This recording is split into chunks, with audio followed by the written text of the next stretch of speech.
সালামু আলাইকুম। আমি নাইম দক্ষিণ কোরিয়া থেকে।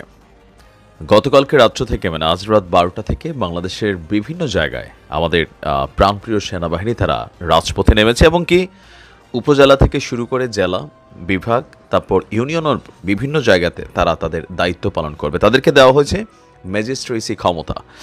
তো কমিশনপ্রাপ্ত যে সকল অফিসাররা আছেন তারা ম্যাজিস্ট্রেটের মতন পাওয়ার নিয়ে চলবে।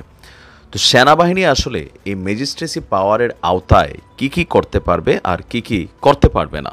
তো আমরা যেটা বেসিক্যালি কি করতে পারবে সেটার মধ্যে এত কিছু আছে যে আপনি আশ্চর্য হয়ে যাবেন যে ওয়ান কাইন্ড অফ সুপ্রিম পাওয়ার সেনাবাহিনীকে দেওয়া হয়েছে।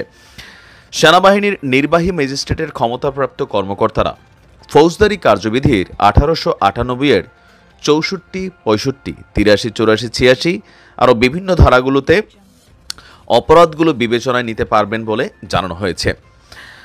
ধারা 64তে কী করতে পারবে? ম্যাজিস্ট্রেটের উপস্থিতিতে অপরাধ সংগঠনকারী যে কোনো ব্যক্তিকে গ্রেপ্তার করার বা গ্রেপ্তারের নির্দেশ দেওয়ার এবং নিজস্ব হেফাজতে নেওয়ার ক্ষমতা রাখে। মানে আপনাকে চাইলে সেনাবাহিনী গ্রেপ্তার করতে পারবে অথবা নির্দেশ দিতে পারবে অথবা আটকে রাখতে পারবে। এটা হচ্ছে 64। 65 ধারাতে কী আছে? গ্রেপ্তার করার ক্ষমতা বা তার উপস্থিতিতে গ্রেপ্তারের নির্দেশনা যার জন্য তিনি গ্রেপ্তারি পরোয়ানা জারি করতে পারবেন। ধারা 83, 84, 86 ওয়ারেন্ট অনুমোদন করার ক্ষমতা বা ওয়ারেন্টের অধীনে গ্রেপ্তারকৃত অভিযুক্ত ব্যক্তিকে অপসারণ আদেশ দেওয়ার ক্ষমতা। যদি কাউকে ভুলভাল কেউ গ্রেপ্তার করে সেক্ষেত্রে সেনাবাহিনী নিজেই সেই ব্যক্তিকে ছেড়ে দেওয়ার তাৎক্ষণিক ক্ষমতা রাখে। ধারা 95-2 নথিপত্র ইত্যাদির জন্য ডাক ও টেলিগ্রাফ কর্তৃপক্ষের দ্বারা অনুসন্ধান এবং আটক করার ক্ষমতা।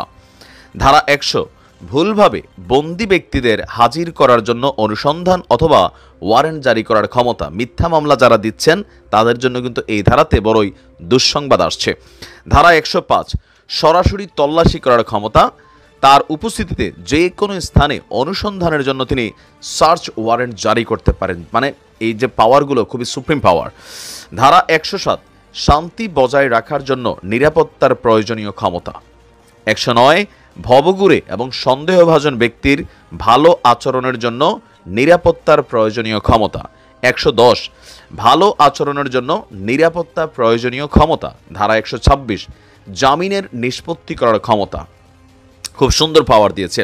ধারা 127 বেআইনি সমাবেশ ছত্রভঙ্গ করার আদেশ দানের ক্ষমতা। মানে এখন থেকে যদি কেউ সমাবেশ করতে চায় সামহাও সম্ভবত সেনাবাহিনীর অনুমতিগত কোনো একটা ইস্যু আছে।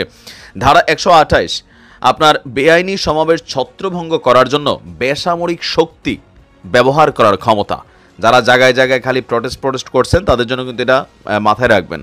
ধারা 130 আপনার একই ধারা 133 স্থানীয় উপদ্রবে ক্ষেত্রবিশেষে ব্যবস্থা হিসেবে আদেশ জারি করার ক্ষমতা। ধারা 142 জনসাধারণের উপদ্রবের ক্ষেত্রে অবিলম্বে ব্যবস্থা হিসাবে আদেশ জারির ক্ষমতা।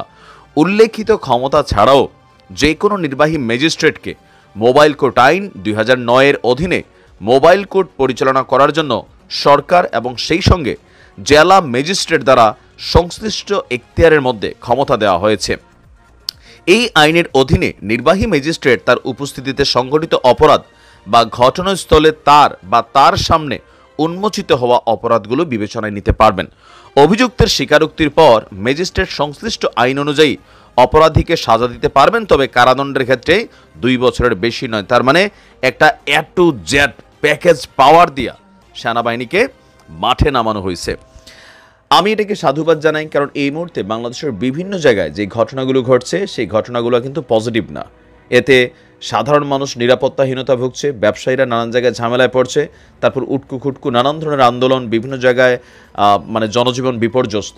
আমরা আশা করি সেনাবাহিনী তাদের দায়িত্ব আগামী 60 দিন সঠিকভাবেই পালন করবে। অপরাধী যেই হোক, যেই দলেরই হোক, তাদের বিরুদ্ধে ব্যবস্থা নেবে। ভালো থাকুন। আসসালামু আলাইকুম।